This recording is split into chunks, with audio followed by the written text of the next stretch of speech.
सो आज का टॉपिक है हमारा how to increase your strength.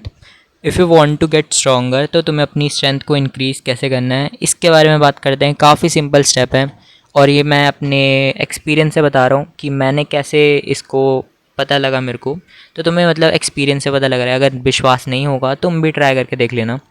तो देखो, पहला जो हमारा है स्टेप वो है क्वालिटी रैप्स परफेक्ट फॉर्म के साथ। ठीक है, जो क्वालिटी रैप्स होते हैं उसका मतलब होता है कि तुम्हें एक परफेक्ट फॉर्म में करना है। तो कि जब तुम्हारी फॉर्म परफेक्ट होगी ना, तुम कोई भी वर्कआउट कर रहे हो, तुम्हारी परफेक्ट फॉर्म है, तो तुम्हें काफ़ी ज़्यादा इफेक्टिवनेस दिखेगी तुम्हारे वर्कआउट के अंदर।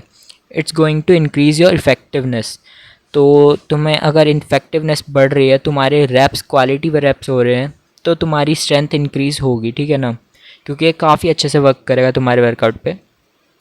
दूसरा स्टेप है डेली प्रैक्टिस। तुम्हें डेली प्रैक्टिस करनी पड़ेगी, मतलब तुम्हें डेली वर्कआउट करना पड़ेगा। एक हम एग्जांपल ले लेते हैं, लाइक यहाँ पे एग्जांपल लेते हैं पुशअप्स का। तुम्हें क्वालिटी रेप्स करने हैं और तुम्हें डेली प्रैक्टिस करनी है।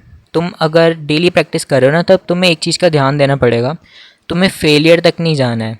क्योंकि अगर तुम डेली प्रैक्टिस करने वाले हो तो तुम्हें आज तुम फेलियर तक चले गए, हो जाएगा, कल तुम नहीं जा पाओगे। कल तुम्हें सोरनेस होगी तुम्हारी चेस्ट पे, क्योंकि तुमने करे हैं बहुत सारे, लाइक तुमने फेलियर तक गए हो पुशअप्स के साथ, तो तुम्हें नहीं कर पाओगे नेक्स्ट डे, है ना। तुम्हें रेस्ट की ज़रूरत पड़ेगी और यहाँ पे तुम्हें रेस्ट नहीं लेनी है, इतनी ज़्यादा रेस्ट नहीं लेनी है। लेनी है तुम्हें रेस्ट, बट ज़्यादा नहीं लेनी है। तुम्हें ट्राई करने की तुम डेली प्रैक्टिस कर रहे हो, तो तुम्हें बेसिकली अपना एक फाइंड करना पड़ेगा कि तुम कितने रैप कर सकते हो डेली। अगर तुम 20 रैप कर लेते हो, है ना, अच्छे से, तो 10 रैप करो बस।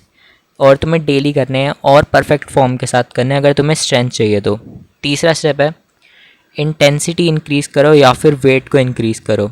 You need to increase your intensity और weight of the your training. तो अगर फॉर एग्ज़ाम्पल तुम पुशअप कर रहे हो, तब तुम अपनी बैक पैक में एक 5 kg का वेट डाल के पुशअप्स लगा सकते हो। लाइक 10 पुशअप्स लगा ले तुमने, तो डे बाय डे तो नहीं होगा, बट वीक बाय वीक तुम थोड़ा थोड़ा इंक्रीज़ करोगे, थोड़ा थोड़ा उसमें वेट ज़्यादा डालोगे। या फिर अगर तुम्हारे पास वेट नहीं है तो तुम इंटेंसिटी कैसे इंक्रीज़ कर सकते हो, तुम एक डिफरेंट टाइप का पुशअप कर सकते हो जो हार्ड वेरिएशन है। तो if you are going to do a different variation जो हार्ड है, तो ये तुम्हें काफ़ी अच्छी स्ट्रेंथ देगा। तुम्हें क्वालिटी रेप्स करने पड़ेंगे, ध्यान रखो, डेली प्रैक्टिस करनी है। और तुम यहाँ पे वेरिएशन अलग कर रहे हो या फिर तुम वेट इंक्रीज़ कर रहे हो।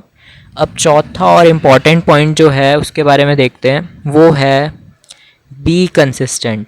ये देखो, हर जगह मैं बोलता हूँ बी कंसिस्टेंट, क्योंकि अगर तुम कंसिस्टेंसी नहीं मेंटेन कर रहे हो तो तुम्हें कुछ भी नहीं मिलने वाला।